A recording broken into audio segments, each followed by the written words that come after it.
র্যাবের বিরুদ্ধে বেশ কিছু অভিযোগ আছে, গুম, খুন, তারপরে আপনার অপহরণ, এই ধরনের বেশ কিছু অভিযোগ আমাদের প্রতি আছে।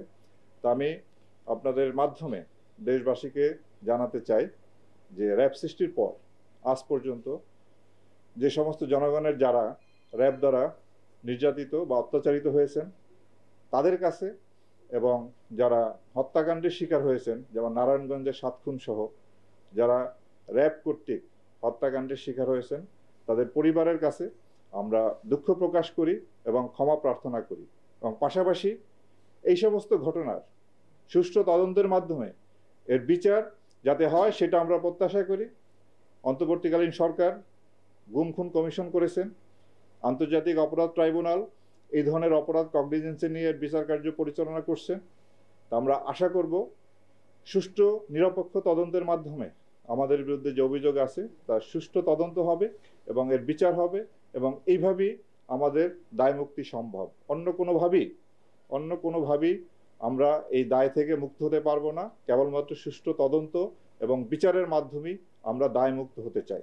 তা আমি আপনাদের মাধ্যমে আবারও যারা র্যাবের কারণে ক্ষতিগ্রস্ত হয়েছেন, নির্যাতিত হয়েছেন, তাদের পরিবারের কাছে এবং তাদের কাছে আমরা আবারও দুঃখ প্রকাশ এবং ক্ষমা প্রার্থনা করছি। আশা করি ভবিষ্যতে এই বাহিনী, আপনারা জানেন যে গত 4 মাসে আমরা অক্লান্ত পরিশ্রম করে যাচ্ছি। ভবিষ্যতে আমি আপনাদেরকে নিশ্চয়তা দিচ্ছি, আমি যতদিন এই দায়িত্ব পালন করব বা আমার অফিসার যারা আছেন, র্যাব কখনো কারো নির্দেশে ভবিষ্যতে এই ধরনের অপরাধ, যে গুম করা, খুন করা, এটা হলো ফৌজদারি অপরাধ, এই অপরাধে কখনোই আর জড়িত হবে না, এই নিশ্চয়তা আমরা দিচ্ছি। তারপরও যদি কোনো সদস্য নিজ দায়িত্বে কোনো অপরাধমূলক কার্যকলাপে জড়িত হয় তাদের বিরুদ্ধে আমরা কঠোর আইনগত ব্যবস্থা নিব, যেটা 5ই আগস্ট পরবর্তীতে আমরা নিয়ে আসছি। তো আমি আপনাদের কাছে বিনীতভাবে অনুরোধ জানাবো, আপনারা আমাদের এই দায়িত্ব পালনের ক্ষেত্রে আমাদের এই কাজে সহায়তা করবেন, এবং আমরা জনগণেরও সহায়তা প্রত্যাশা করি। জনগণের সহায়তা ব্যতীত কোনো বাহিনী, আইন শৃঙ্খলা রক্ষাকারী কোনো বাহিনী তার সাফল্য অর্জন করা সম্ভব হবে না, হয় নাই, হবেও না।